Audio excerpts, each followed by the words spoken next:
Welcome to another episode of Systematic Geekology. This is a space where we seek to create and cultivate healthy conversations between those things we geek out on and the philosophical and theological questions that often arise out of our fandoms. Like, what does it mean to be human? What makes a hero?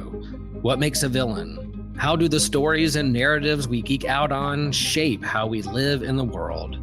We are your priest to the geeks.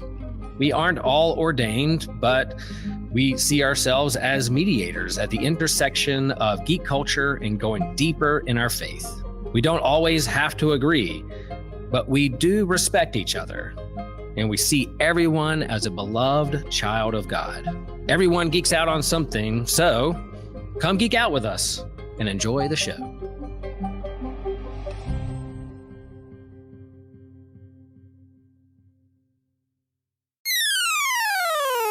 This show is a proud member of the Amazon Podcast Network.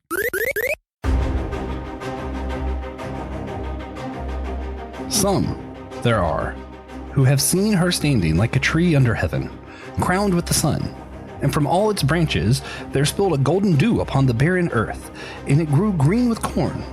But the roots of the tree were in the waves of Olmo, and the winds of Manwë spoke in its leaves. That's right, guys, we're talking about the one and only, your favorite Valinor, this Arbor Day, Yavanna. We're talking about the face behind the Ents, the face behind the two trees of Valinor, the face behind the Silmarils. It's going to be a fun one. If you like Lord of the Rings, Arda, the cosmics of Middle Earth, this is going to be a great episode for you.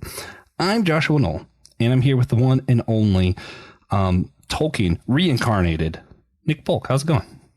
What's up, dude? Tolkien reincarnated. Wow. His Feyar has entered, my Roar.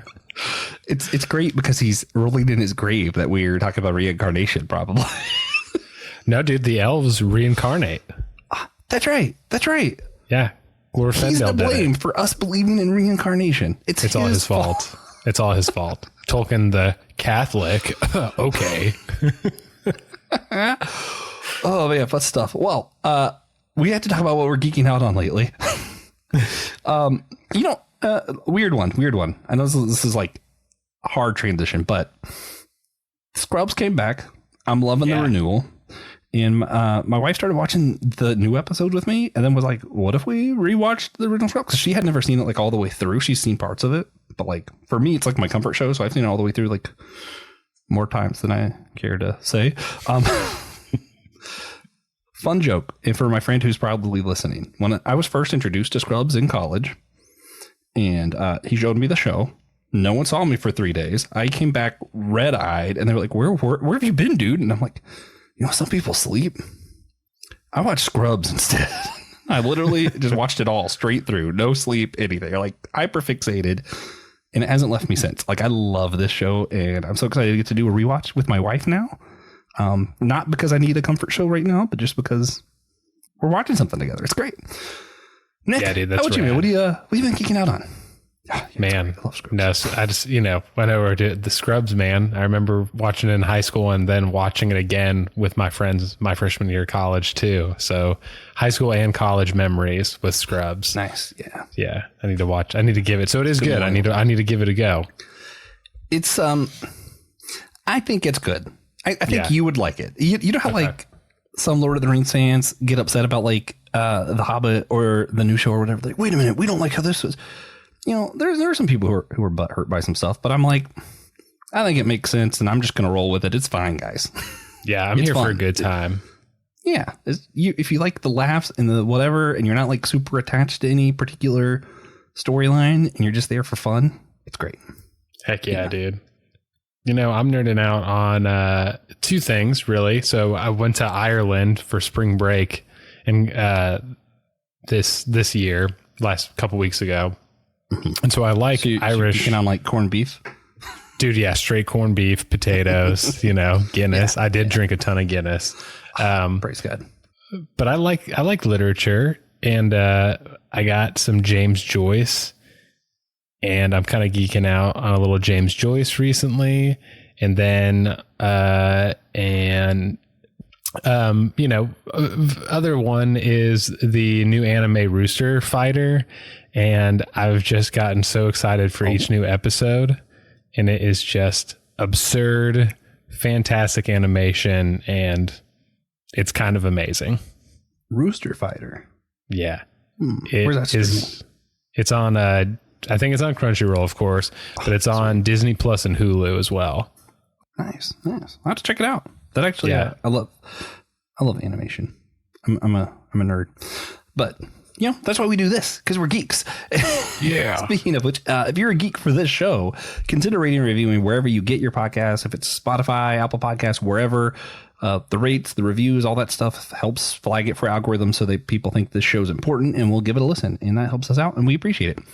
Also, what helps us out is having financial supporters of the show. We love all of them. Today, we're especially shouting out Trip Fuller, because if I'm going to shout out a financial sponsor on a Lord of the Rings episode, I think it has to be Trip. I think it just has to. Absolutely. What a guy. Yeah. What a freaking guy. Awesome guy. And if you want to see him in person with us, Theology Beer Camp 2026 in Kansas City, maybe a link in the description if Joshua remembers. He won't, but he might. You can also get your own shout out if you want to be like Trip. You can get your own shout out, become an official member of Systematic Ecology on our website that's in the show's description. Same website. You can get this really cool t-shirt that's up right here. The faces behind us, the series that we're doing right now. It's our annual theme of 2026 on Systematic Ecology, which means the shirt will be gone after 2026. It's the only shirt we have that I think looks really good in purple. Ooh, so if you like purple, you got to get this one. It's awesome. I love this shirt. My favorite color. It's so good. So yeah, guys, check out the shirt. Think about grabbing it. Support the show. Give us a little money so that we can keep recording and find a way to pay to go to Kansas City. Also, if you want to hear more of our Faces Behind Us series, there will be a playlist for the entire series for our annual theme in the show's description. A lot of links down there. All good stuff. Check them out. Speaking of things you need to check out, links, Nick Polk, and the Silmarillion. Gotta check them all out.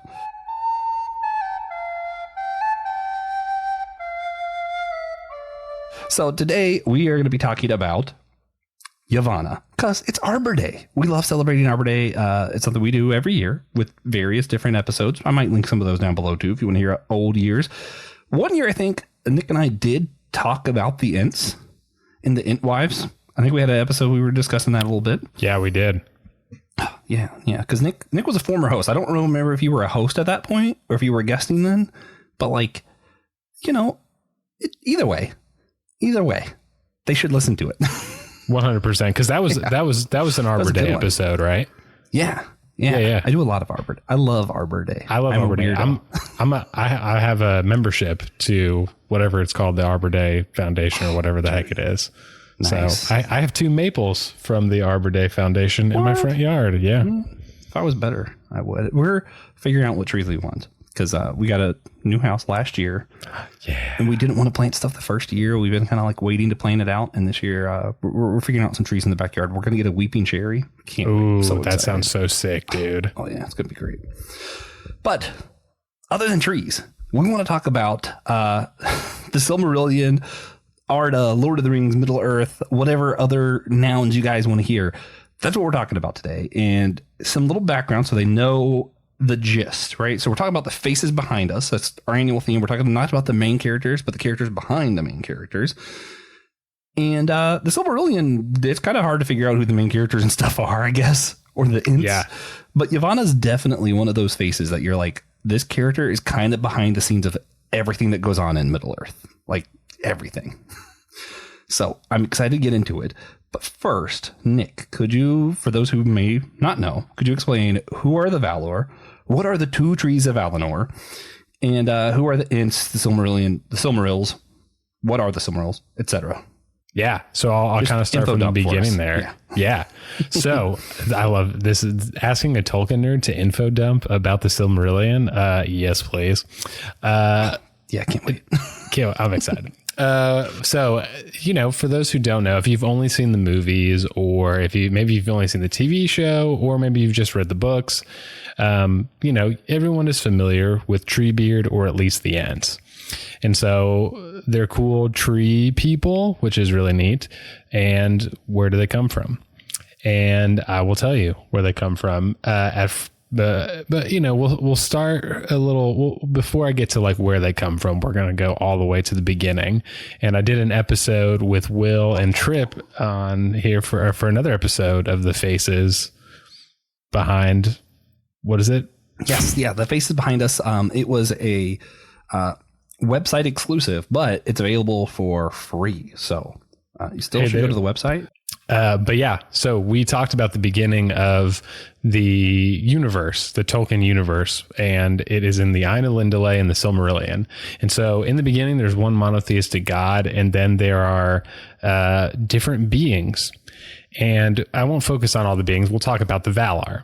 And the Valar are basically the lower G gods of Middle-earth, and they work with the monotheistic God to construct the universe and specifically construct Arda, which is the earth, and they make a blessed realm called Valinor. And there are 8 primary Valar in the pantheon, if you will. There's more Valar than 8, but there's like the main ones. They're like the big 12, you know, in Greek mythology, if you're familiar with them. And the 8, which I don't know if I'm gonna be able to recite them all, but the big ones that you should know are Manwe, who is kind of the mouthpiece for God or Eru Iluvatar, Aule, the god of fire and or smithing or work, smith work, kind of like a Hephaestus type of guy. You've got Ulmo, who is the Vala of the waters, and you've got Yavanna, who is the Vala of nature, who we'll be talking about. And then there's Varda, who is the wife of Manwe and basically the Vala of the stars. Those are pretty much the main ones you hear about all the time. And Yavanna is actually married to Aule as well. Now, when the earth is established, there is no sun, there is no sun. There is no moon. There is no light source. And what happens is that there are 2 lamps that are constructed on either side of Arda. And so they wax and wane depending on what's night and what's day. And Melkor, who is one of the big baddies or the big baddie, gets really pissed, destroys them. There's no more light, and the Valar try to rebuild. Okay. And there is one of I think she's in the big 8. Her name is a Vala named Nienna, and this is actually Gandalf's teacher, essentially. But Nienna is like the Vala of pity and compassion, and she weeps because things suck now. And then Yavanna starts singing a lament and a song, and 2 trees start growing out of the ground. And because Nienna has powerful tears, because she's the Vala of pity, all of a sudden new light sources come up. There is the golden tree, if you will, named Lordolin for my nerds out there, which is our sun. She is the sun tree, essentially. And then there is Telperion, who is the white tree or the moon. Hey guys, Christian here. Have you ever wondered how you can support systematic ecology? Well, we've made it a lot easier for you by going to Fourth Wall. Instead of what we've done in the past, Fourth Wall makes everything very easy for everyone involved. Everything is in the same spot. So if you want to find a way to become a member and get access to our exclusive memberships and all the giveaways that we're going to be doing, Fourth Wall is the way to go. As well, if you want to see all the extra episodes and content that we only put to our members, that's the best way to go. Feel free to rate and review us there. You can also leave a donation or tip if that's something you're interested in. And as well, you can help support our All Reading Counts initiative that we do. All the donations that go to that go to our libraries. You're also, if you really want to, it's like, man, I really want to hear more episodes about Christian for some reason, or even for reasons I don't understand. You want to hear Joshua more often. We have episodes listed by host, and you can see everyone there. If you have a favorite host, head that way and support the episodes that they're on. You also find a link to our YouTube page. And we may be adding some special content beyond what we've promised. Everything that was once in multiple different locations and you didn't know where to go, well, it's all in that one convenient place. If you want to know exactly where to go, the link to this will be in the description below. Those two trees come up, and they are the new light source for the world. And they are in the blessed realm of Valinor. And fast forward a long time from now, elves come to Valinor. Okay. Christmas elves. Yeah. 100% short little guys, white. Not Christmas elves. I'm sorry, guys. I can't help it. So if you're familiar with Tolkien's Legendarium, elves are epic. They are like 7 foot tall. They are the original craftsmen. Okay. And so if you're not familiar with that, the Silmarillion's a great place to start to learn about how awesome the elves are. There's one elf in particular who's like the greatest, also the most complex and problematic. His name is Feanor. And he becomes this amazing craftsperson, and he actually studies under Yavanna's husband, Aule, and that's how he becomes so good at crafting jewels and other things like that. So Melkor is mad that there is new good things in the world. And so Melkor and a giant spider named Ungoliant go and destroy the 2 trees. And before that, Feanor is such a great craftsman that he is able to take the light from Laurelin and Telperia on the 2 trees and puts them into 3 jewels called the Silmarils. And this is where the Silmarillion gets its namesake, because all of the things that happen from this point on are because of the Silmarils. And so Feanor does this, the trees die, and Feanor had the opportunity to restore the trees because he had the light. Yavanna asks him for it specifically, and Feanor says, no, they're mine, get out of my way, and leaves Middle Earth, and then all the problems start really happening. Yeah. And if I'm remembering right, one of the Silmarils, because of Feanor, end up in like the bottom of the sea.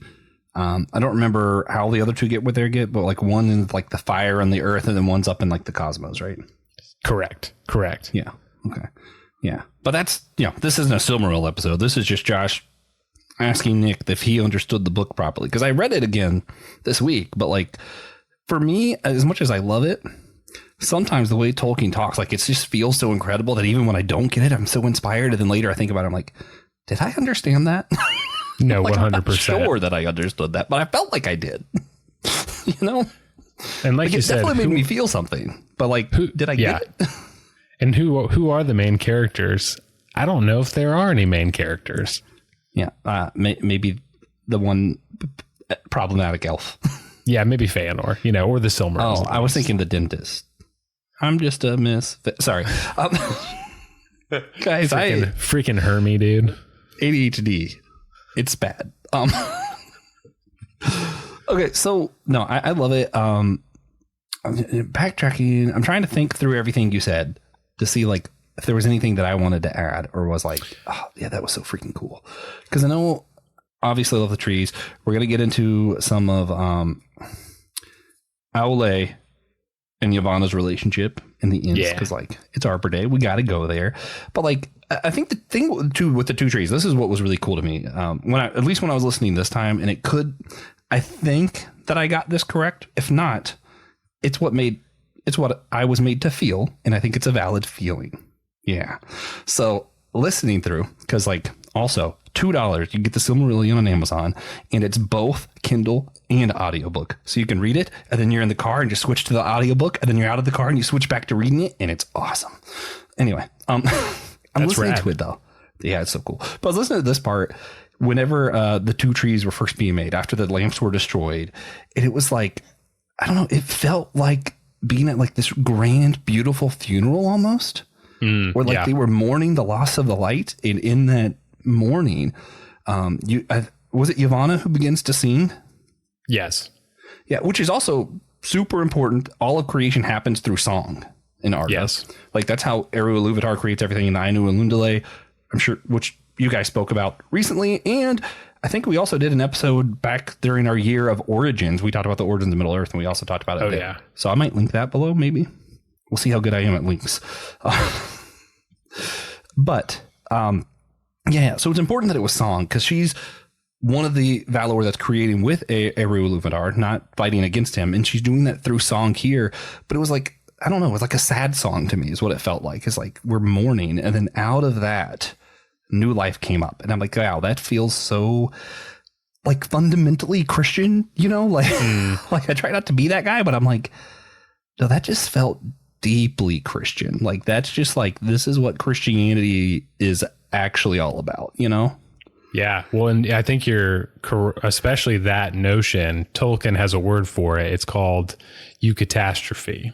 Okay. And it's this idea that the happy ending comes from the deliverance of something sorrowful. Okay. And so Tolkien talks about how sorrow and beauty are necessarily intertwined. And you'll see that in Tolkien, where almost every beautiful moment or triumphant moment comes with severe loss, right? And Yavanna, also, when they lose the trees, I think you talk about, she sings again, and then Telperion and Lorelin produce one more fruit each, and they become the seeds, the fruit or whatever, become the sun and the moon. Okay. And so there's also that not only do these trees contribute to the life force of Valinor, and I guess the rest of the world, but also after their death, they contribute to sustaining all life through their light through the fruit. And for Tolkien, trees are not just trees. Even these trees here, obviously the white tree of Gondor, trees are very much alive in the personal sense for Tolkien. Yeah. Yeah. And again, him being Catholic, it's no coincidence, two trees, and you think about the two trees in the Garden of Eden Bible story. I definitely think that it being part of the creation myth, like that fits. It makes sense that that's probably a parallel. And then to me, and this is something we just thought about not long before we started recording, actually, was the, I'm going to see if I pronounce this right. The Dagor. Oh, yeah. Am I saying it right? Okay, yeah. So it's like the last battle, which maybe canonicity is questionable. We'll say that. Yeah. But it's supposedly it's the prophecy of the end times. And it's like there's this final battle for, good and evil kind of stuff. They regain the light from the Silmarils. Feanor, is that the name of the elf? Feanor, yeah. So I was like, that doesn't sound right. Okay, Feanor. He's even brought back into this whole thing. They do return the lights to Yavanna, and she recreates the trees. And I'm like, man. Then you couple that with like in the Silmarillion, which I think is more canon. There's levels of canon. When they talk about the two trees, there's like this moment it's describing where it's like kind of like, I guess, dusk, because there's no sun or moon yet, when like the two trees lights are almost at the same time, when like one's going in and one's going out, and it talks about like the beauty that creates in the land of Valinor. And I'm like, oh, like to me, like that even brings meaning. Like when you're watching Lord of the Rings and stuff, and they're like, oh, we're gonna do the trip to Valinor, and it's like heavenish, and I'm like, oh, I get it now. Like that actually does sound like majestic when you read it, Yeah. It's some of the stuff gets lost when you like, obviously the films are very visually beautiful. And like when Frodo leaves at the Grey Havens at the end of the Return of the King, I mean, just tears in the eyes. Right. But once you actually get the background knowledge to like Valinor and Valinor, where Frodo's going at this point, isn't even in the height of its beauty, right? When you read the Silmarillion, Tolkien's descriptions of Valinor with the two trees is just, like you said, it feels like if you look at stuff and you talk about two trees in a magical realm, you're like, that's pretty mundane. But then when you read it, you get the feels, as you were saying. Like I do want to get to the Ents. So Yavanna is like, she's like the Valar, like fruit, plants, life, whatever. Early on, it talks about the creation of the trees. And then very shortly after, it talks about her relationship with, I guess you would say, her husband. I don't know if it uses husband and wife language, but like, that's what it is. Yeah, I think like you said, they don't use the language, but I think they are. Yeah, it's interesting. Sorry, this is a little bit of a sidebar, but it is interesting because like Tolkien criticized Lewis for like combining mythologies, but a lot of this feels like he took Greek mythology and combined it with Catholicism. Oh yeah, because like the Valinor very much give the feel of like the Greek gods. So you have Eru Iluvatar, who very much feels like the god of the Bible, and then you have the Valinor that's like, okay, now we have Greek gods, and then under them you have like the Manar, and that's like saints, like is what it feels like. Like Gandor is the saint of something, and this is like the saint of something. I'm like, oh, wait, so we're going back to Catholic, and so it's like a weird mix. But you know, he wasn't doing metaphor because how dare you think he did metaphor? Right. How dare you? Anyway, yeah. So let's talk about Aule and Yavanna's relationship. I think that's a good place to go. And that'll get us to the Ents. Yeah. Yeah, I love that. You know, and I think you're right.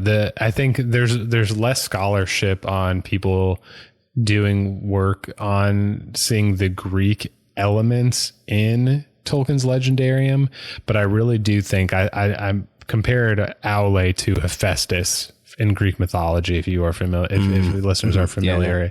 Yeah. And Yavanna is very much like Demeter, and not like her daughter Persephone, because, you know, she doesn't go to an underworld or whatever and marry, you know, a Hades-like character. But Yavanna basically is just in charge of everything that is growing and green is Yavanna. It's all her. And even possibly some of the animals also might be her doing. She's at least like a shepherd, like Vala, who takes care of things. And, you know, people always joke about opposites attracting. Aule loves stone. He loves ore. He loves fire. And you've got this sort of opposites attract sort of thing. And part of the music of Iluvatar actually, so Iluvatar has like this whole plan in place for the whole of creation. And the Valar all have kind of bits and pieces of what that's going to look like. And the Ents are part of the vision. And so Yavanna helps in bringing about the Ents. And of course, she's just super stoked because where else has anyone talked about Ents? Ents are the coolest. They're like so unique to Middle Earth. And then Aule goes and creates the dwarves. And this was not in Iluvatar's plan, but Iluvatar actually adopts the dwarves and then incorporates them into the music. And, you know, the dwarves are notorious for having axes and cutting stuff and, you know, using wood. And, you know, Yavanna's like, listen, hubby, keep your dwarves' axes away from my freaking Ents, dude. And he's like, why are you coming after me? He's like, the elves and the men who are the children of Iluvatar are going to have to cut down the trees and burn their wood anyway. So Yavanna gets real mad. She goes to Manwë and she's like, listen here, buddy. She's like, these dwarves and elves and men are going to be cutting down my children. I don't think so. And Manwë's like, all right, hold on real sec. And he's like, let me just talk to Big Daddy in the sky real quick. And Manwë channels his energy because Manwë is like the direct mouthpiece of Iluvatar. And he's like, oh, hey, by the way, your Ents are not just going to be walking and talking. They're going to be pretty freaking powerful and are going to be able to defend themselves. So, yeah. Yeah. Yeah. The timeline feels a little weird. And this is one of those things where, like, to me, it kind of shows that Tolkien wasn't finished with this. You know? No doubt. Because, like, the timeline's a little weird because, like, she has thought of the Ents. She's like beginning like, oh, this is what they're going to be like, you know, whatever. And she's like, you know, just need approval from Eru Iluvatar so we can get this job going. You know, he's the real creator. I'm just co-creator kind of deal. And then like bust up with a dwarves. They're going to chop stuff up. They're going to build some stuff. It's going to be freaking cool, man.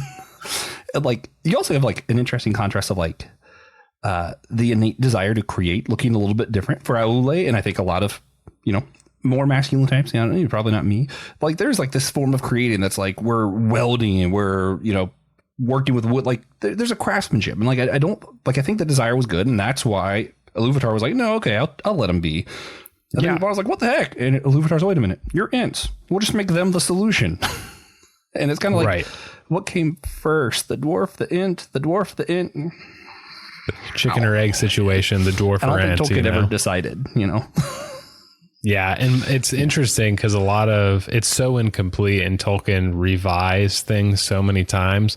But we do see, at least with characters like Yavanna and Aule, who they are is pretty intact from when Tolkien began writing early in like the 19 teens or the 20s.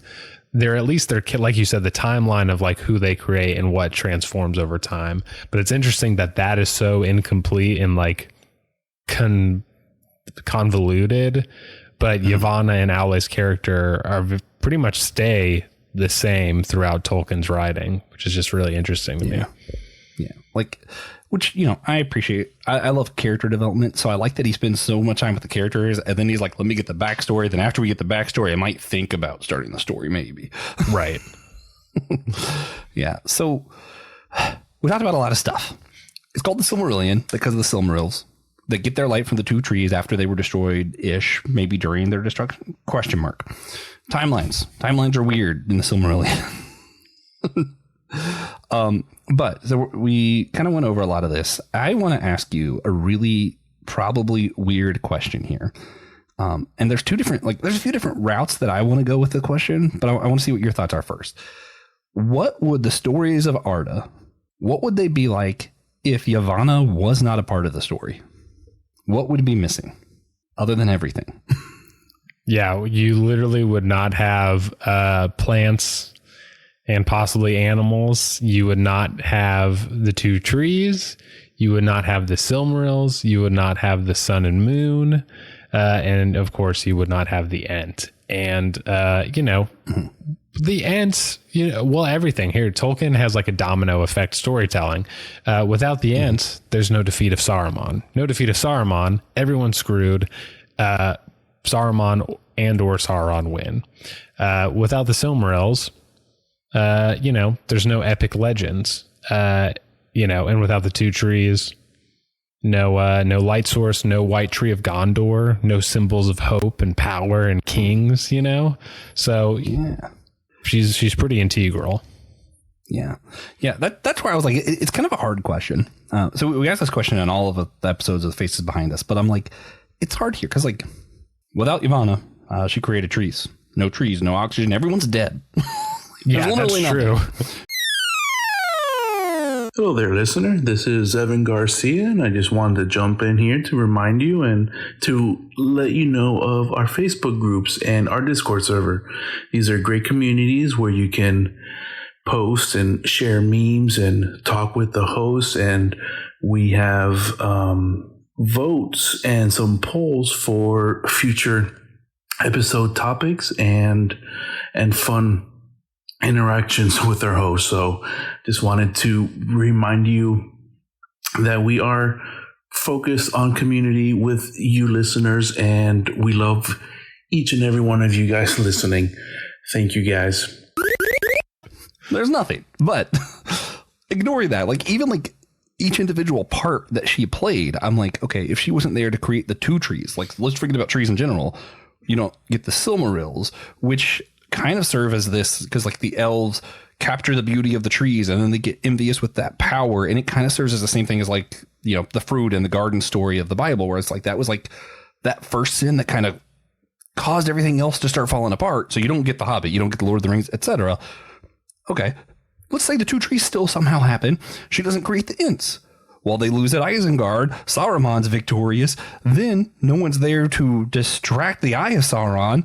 And Frodo and them can't destroy the ring. Everybody loses. Morgoth comes back somehow.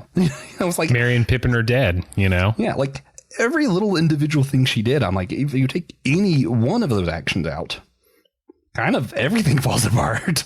Yeah, which king stays alive? Yeah, all those things. Yeah, so I was like, it's a hard question because.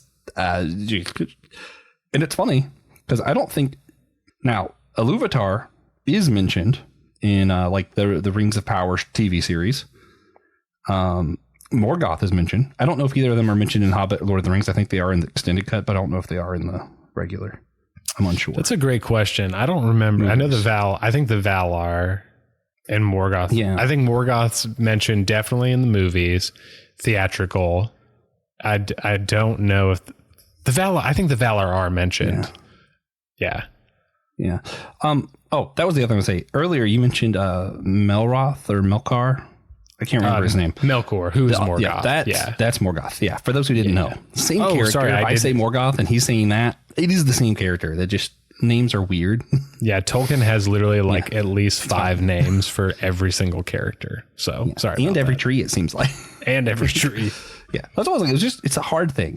Because everything she does ends up integral not only to the story of the Silmarillion, but everything that happens after. The Hobbit, I feel like a little bit less so. I mean, you have that the original sin kind of idea of the Silmarils, and that's why everything bad happens. But I think the Hobbit stands on its own as a story. Yeah, for sure.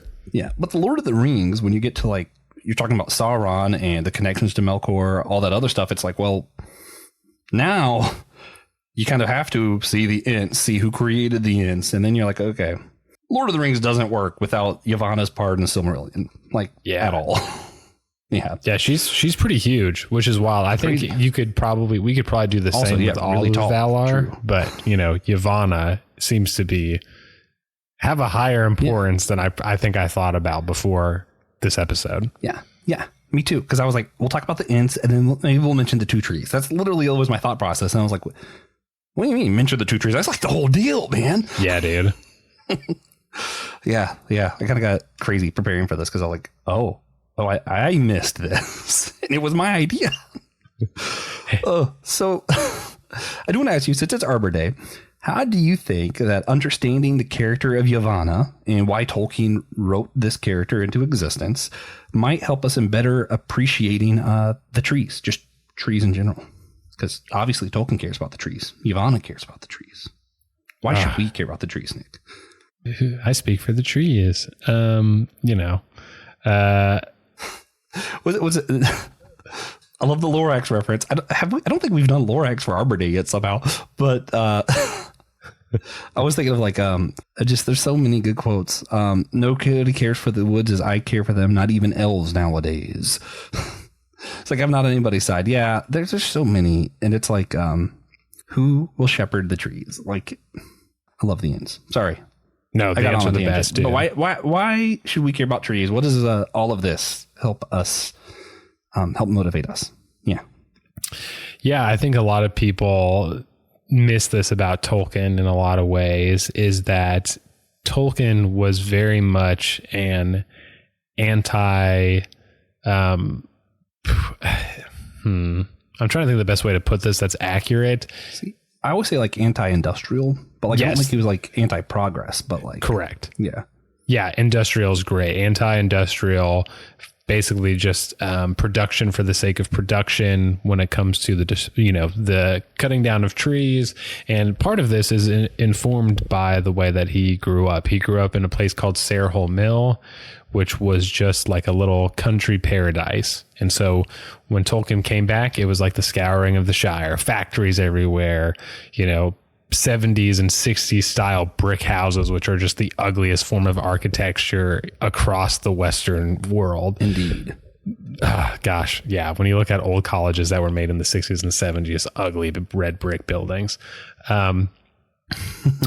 But Tolkien, just the fact that trees are such a huge part, and Tolkien actually talks about in letters, and friends would talk about how he would just be really upset when people would cut down trees.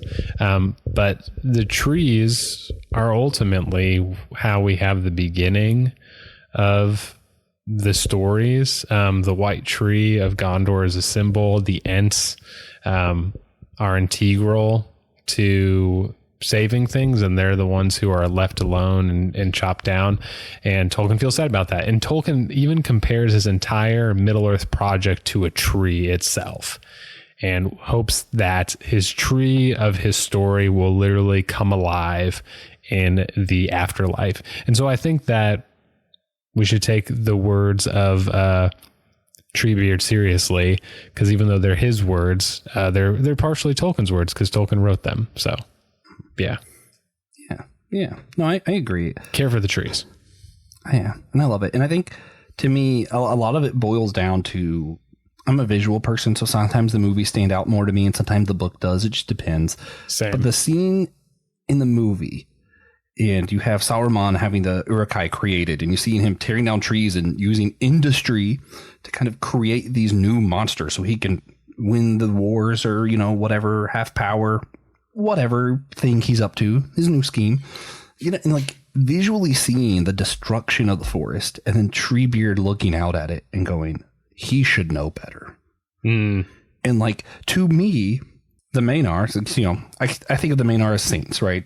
That's in my brain, that's what they are. I'm looking at like the church, the leaders of our church, and how many of us like just sit by, do nothing as the trees are being torn down, or like we're okay with building these giant mega churches that have no function. And it's like, he should know better. And like, I feel that so deeply in the movie. And I don't know, to me, like a lot of it boils down to that. Like, yes, that's Treebeard, but why is Treebeard who he is? He doesn't get that. He doesn't say that line. That's not an important thing without Yavanna being the face behind Treebeard. There we 100%. Go. I plugged the series. Well played. Well played. Yeah. Okay. And Tolkien, someone who served in the war, wrote these incredible stories, all this stuff, and trees being so important to him. Yeah. You know what? I'm going to name Tolkien is my personal saint of the trees. I love that. And, I love him for that. Yeah. Well, with that then, we do have to wrap this one up, but we got to give a recommendation for people. I'm going to cop out and say that $2 version of Silmarillion that you could get through Audible that's also works as a Kindle. I think you buy it on Kindle and then it also works on Audible. So you can switch between the reading and listening effortlessly. That's my recommendation. That's just such a convenient way to read something. You never have to stop. I'm going to cop out too and say Rooster Fighter. Like, I really think it's so unique and weird. And I've said this to friends. I'm like, if you give it a chance, I want to just talk to people about it because it's so insane and awesome. Yeah. So Rooster Fighter. So far, I've loved everything that Nick has recommended. So I'm going to be checking that out. Nick is the saint of recommendations. Ooh. On systematic geekology. I bless you with recommendations. We're going to name that now. Guys, speaking of which, Nick and I both recommend that you rate and review our show wherever you get your podcast, whether it's Spotify, Apple Podcasts, wherever. It helps get our show noticed by others so that other people listen and we can keep doing this. What also helps us keep doing this is our financial supporters. Again, thank you, Trip. We couldn't do this without you. And your love for Tolkien continues to inspire us to keep loving him more. Amen. So, you're the best, smooches. Guys, if you want, you can get your own shout out on becoming a member on the website. Link in the description. Same website. You can get some other free extra content. Trips on some of it. You can get some extra merch. You can leave a one-time financial gift without subscribing to anything if you want. Lots of stuff you can do on that website. Link in the description. Lots of links down there. Make sure you read the description. I put a lot of work into it, so it means a lot to me when you read it. Also, if you want to hear the rest of our series, there's a playlist, again, link in the description, of all of the Faces Behind Us series. And it's been a blast so far, so I'd appreciate if you check it out. Also, remember that t-shirt up there in the corner if you're watching. It's a good shirt, Faces Behind Us. Get on the website. And of course, you got to remember, we're all the chosen people, a geekdom of priests.